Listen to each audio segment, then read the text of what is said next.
My name is Joyce Scher, and we are in Zeeland, North Dakota. And what was your maiden name? Rath. And are there a lot of Raths around here? There aren't. Mostly in Wishick, and believe there's some in Strasburg. I'm not sure if we're related or not. Okay, around here means in 3 counties, so that's okay. Yes.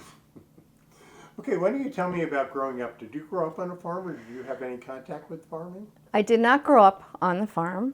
My dad farmed before he was married to my mom. He sold out before the 30s when the dirt storms came, and he actually was very good mechanic. So he started working at the Ford Garage in Wishick and worked there as long as I can remember until he retired. I went to my Uncle Eddie's farm, which would be my dad's brother, Eddie Rath, and we would help milk and ride horse. And also my oldest sister lived on a farm when she lived in Ashley, and they milked cows also, so I would go there and help do that and actually help haul square bales. Now, when you were younger, was farming glamorous to you because of that? Probably not the work, because I didn't have to do it all the time, but it was okay. I enjoyed it because it was something different from living in town. And I love animals, I love the outdoors, so I enjoyed going there. So you grow up a little bit, and just tell me you get married, and then you end up on a farm? Well, I always wanted animals, and so my dad told me I should marry a farmer. And I married a farmer, and we moved to Zeeland in November of 1979. And we started out with 25 cows.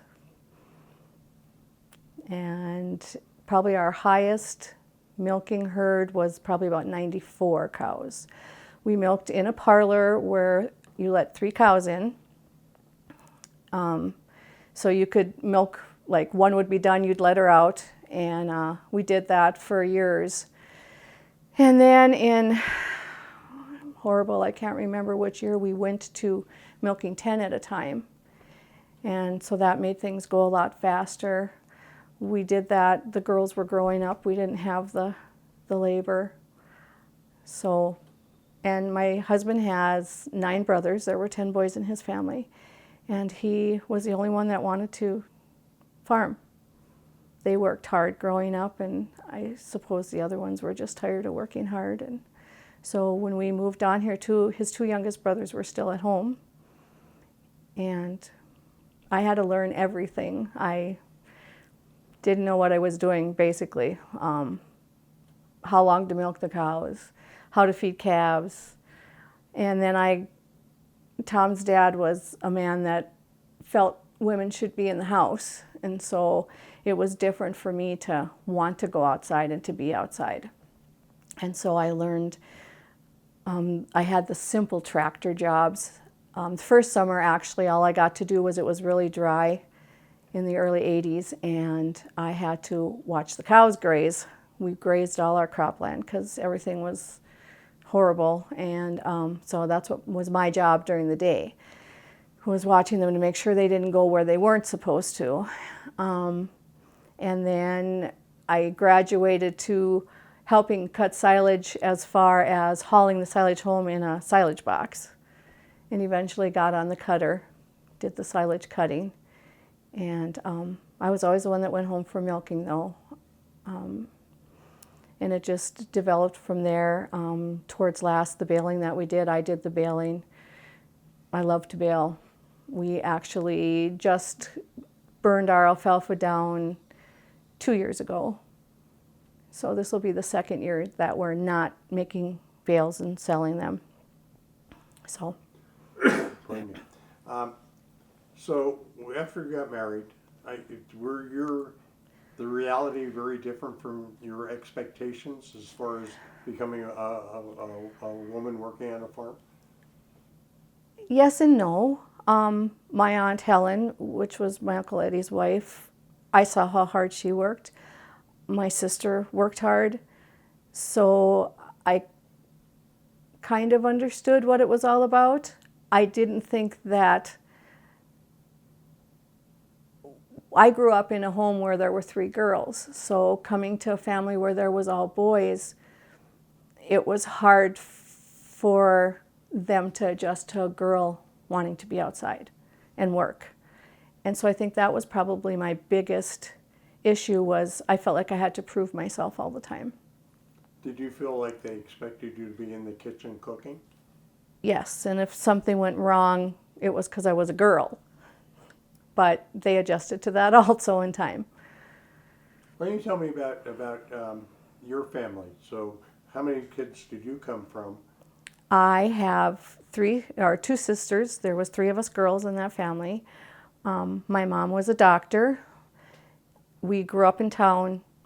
My oldest sister now lives in New York Mills, Minnesota, and my middle sister lives in Zealand. And one of them, did you end up on a farm? And I ended up on the farm, yes. Okay. Now tell me about your family, your children. We have 3 daughters, Alicia, Kristen, and Emily. They worked hard. Alicia was basically the babysitter. In the afternoon, everybody was out in the barn. But in the morning, when we would milk, we milked at 3 and 3. And so in the morning, we had intercoms set up. And so we could hear them. And there was sometimes when they'd be sleeping in the afternoon right away when we went out. And so she was in charge. And I know that's not right. But at age 6, she learned to be very responsible.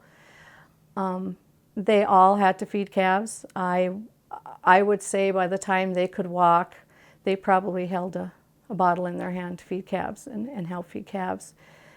As far as the tractors, they helped feed a lot. Not so much until they were older as far as running the silage cutter. The girls all enjoyed, Alicia was graduated already, but Kristen and Emily got in on using the hay bind, putting the alfalfa down. We always told them that we could have never farmed if they wouldn't have helped. This farm is what it is because we all work together as a team. What do you think did you treat your daughters any differently than if they had been boys, if you had sons, or were your expectations for them the same? I don't believe so. Tom and I are both very and have always been very proud of our girls.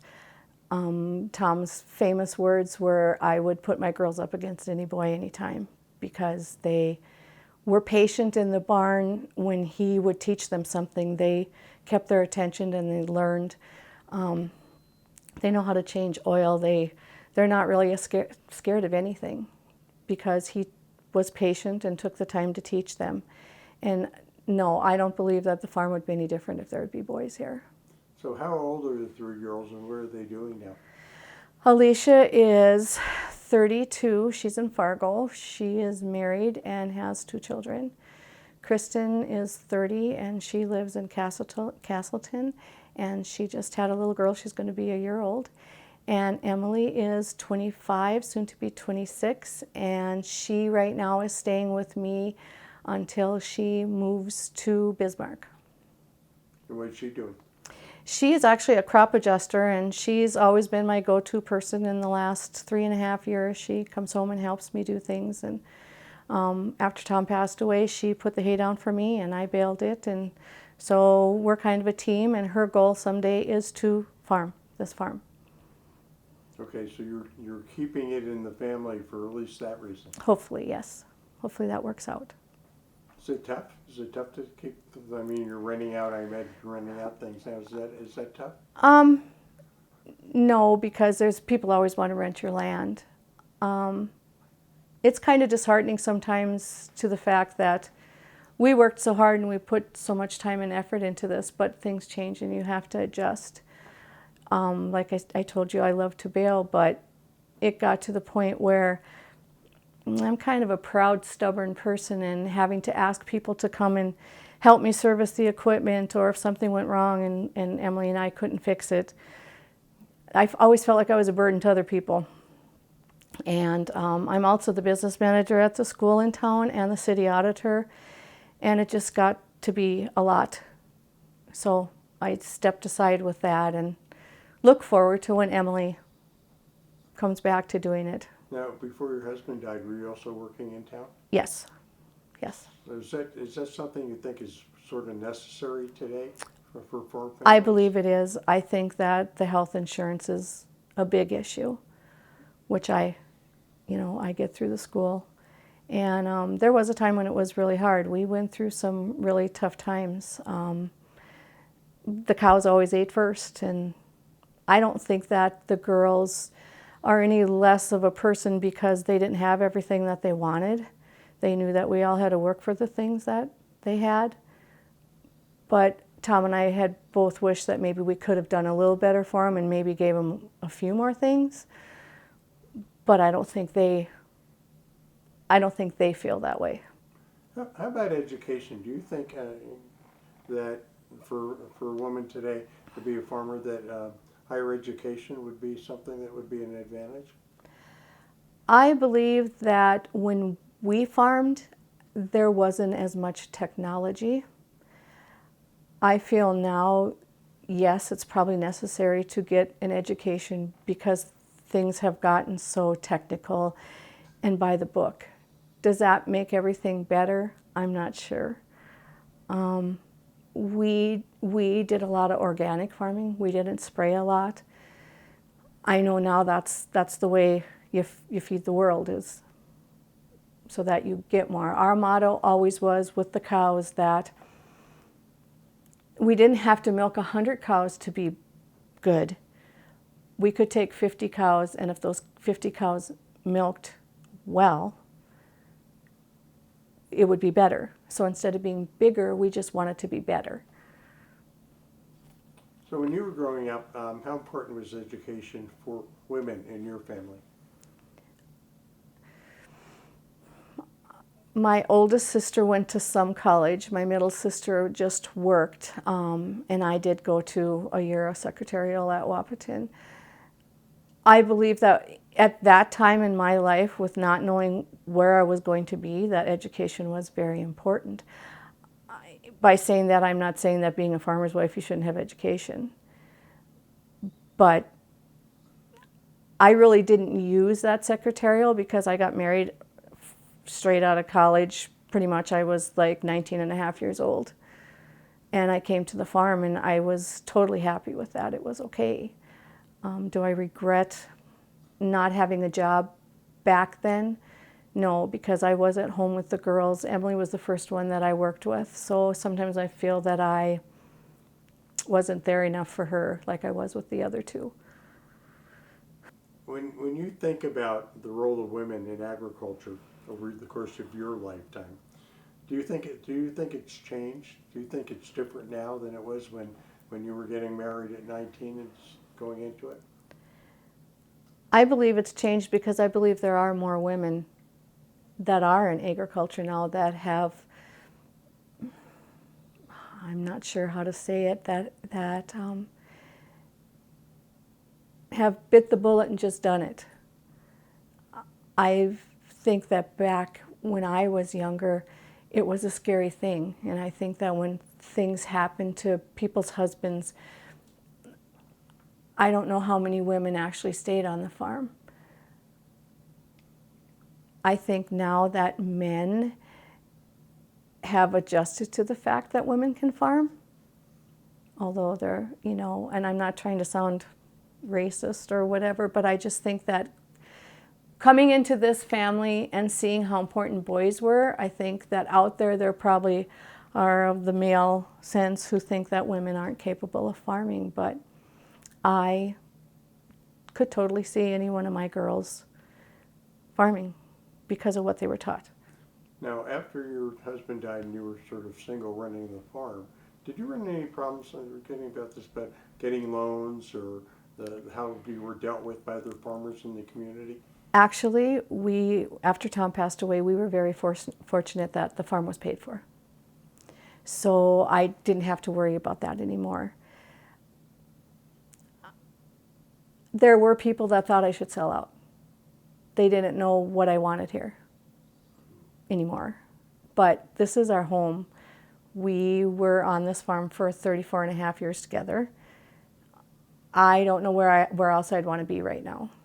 And as far as men in the community, I have my handful of men who were totally awesome that came to help and still come to help. no questions, pretty much let me make the decisions, but are always there to help if I need help. Okay, now we're going to change a little bit different roles here. Tell me a little bit about like family. So your connection to family in the community, and was that an important thing for you and your husband and the girls to make connection with their relatives in the community? Yes, it was very important for us to be involved in the community, and family was and is everything to us. Family is important. You need to get along with your family, and I think that I don't think we've had a problem with that. I think that we're all close. I'm not saying that we talk to each other every day, but when we do get together, it's like we have. We were involved in community activities. We used to have a 4th of July in Zeeland, and we would both go in there and help with that. When we had the centennial in Zeeland, we both went in and helped with that. Tom was on the school board for years and on the parish council at church. I was in Lions. Yes, it's very important to be involved because someone has to do those things to keep the community viable. We also tried very hard to shop in Zeeland. As long as there was an implement dealer or like Zeeland Oil now or whatever, if we could Feist Repair, if we could get parts from them or have them do the work, we would do so because we knew that they needed us to keep them going, the store. And those were the people that helped you. There were some times when we milked that we didn't have a milk check and it was hard to pay for that bill, and they allowed us credit until we got our milk check and could pay for it. So yes, I think as a community you all have to work together and help each other. Well, tell me a little bit maybe about the importance of church in your life. Church is very important in our life. Our faith is very important. I don't know where we'd be if we wouldn't have our faith. We never, God's God. He's the all-powerful, and He makes the choices in our lives, and we have to deal the cards that are dealt us. And sometimes it doesn't go the way we want it to go, but that doesn't mean that we don't appreciate God in our lives. And I actually grew up Lutheran. I turned Catholic. Girls are all Catholic, and I believe that they are all strong in their faith. I'm not prejudiced to the fact that you have to be one religion or another. It doesn't bother me if you don't go to church, but I believe that you need to pray to God and believe in God. What church do you go to? St. Andrew's Catholic Church in Zeeland. We are members. As you were talking, it occurred to me that it really is important for people in a small community like yours to sort of invest themselves in the community so that Yes. they can stay alive. And I know that you've been involved in a couple projects in Zeeland. Why don't you talk about that? Well, I kind of got sidewinded into those projects, but the City Hall in Zeeland was a horrible mess. The roof had a hole in it, and I kept hearing from everybody how we need to fix this, somebody needs to do something, and nobody did anything. So I contacted my cousin Carmen Rathwald, and she actually put me in contact with people who I will be forever indebted. They came to Zeeland and they helped get everything done. They helped get the City Hall on the National Registry, and we wrote grants and we got money to fix the roof. And I am now trying to get the arch fixed. Both of those, the City Hall and the arch, are WPA 1936 projects. I think it's very important that they're the staples of Zeeland. They're icons. They need to stay there. And so we actually are going to be fixing the arch this summer. And my husband loved Zeeland. He loved the farm, and I guess I just feel if I can do anything, I'm going to do what I can to keep it going. And I've been here 34 and a half years, so Zeeland is more my home than Wishick at this point. So. Why don't you just tell us where the arch is located? The arch is located at the south end of town. It used to be the gateway to the city park. Zeeland used to be huge in baseball, and they took titles and everything, and you used to have to walk through the arch to get to the baseball diamond. That has since been taken down. The buildings and stuff started falling apart, so for safety they were taken down. And the arch has decided that it wants to lean and it's cracked, and so we need to fix that before I go into work someday and it's laying on the pavement in front of school. Do you work in where do you work? At the Zeeland Public School. I work at the Zeeland Public School. Oh, I meant sort of like, where's that located? It's at the south end of town also. Okay, so it's right near the arch. Yes, Oh, and okay. we have a high enrollment of 33 students, PK through 12. That must be tough too, keeping the schools alive. It is tough. You know, we get less and less money from the state because you get money from the state for the number of students that you have. As far as quality education, I think we do a very good job through ITV, you know, the classes that we can't teach, through ITV and online learning. I think that, I don't believe, and people will argue with me, I don't believe that any student that graduates out of Zeeland School is any less a person because they graduated with 2 kids in their class or 5 kids in their class. I think that you are what you make yourself.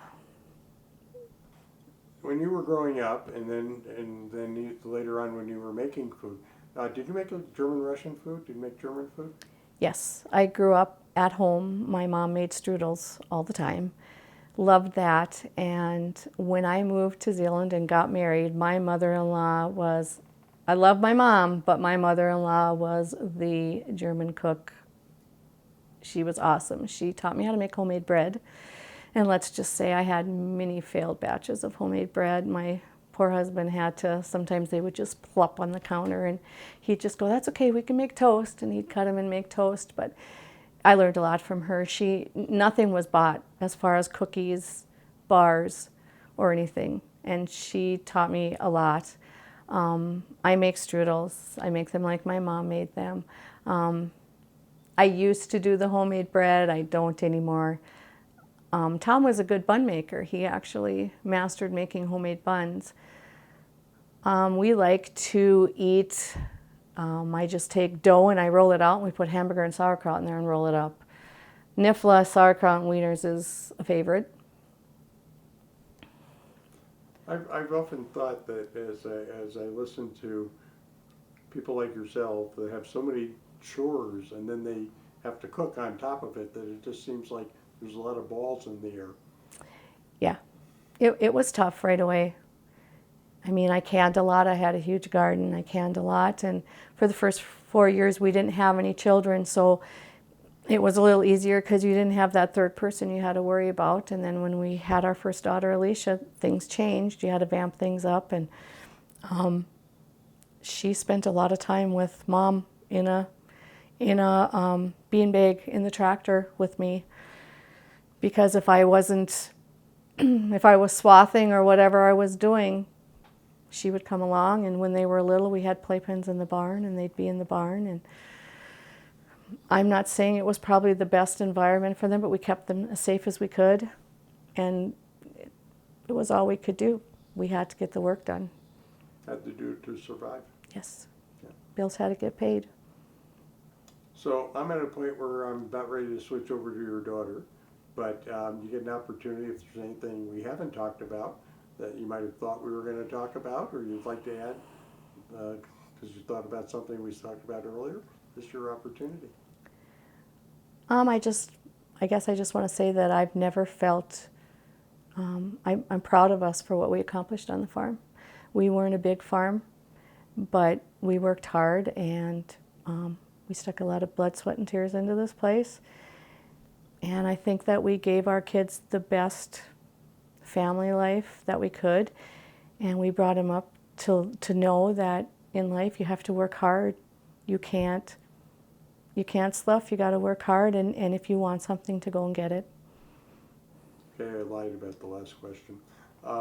So if you could just tell me what you think the changes have been because of technology in your operation here from when you started pretty much as a novice till when you stopped milking the cows. How much did technology change?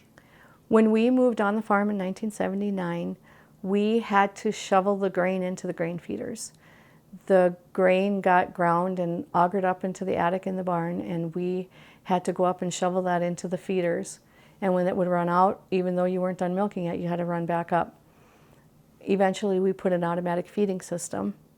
which helped tremendously. We had a hopper bottom bin out beside the barn, and then it would auger it in. It would automatically fill up when the feeders would get down so far. But when we did switch the barn to 10 milkers, we didn't feed in the barn anymore.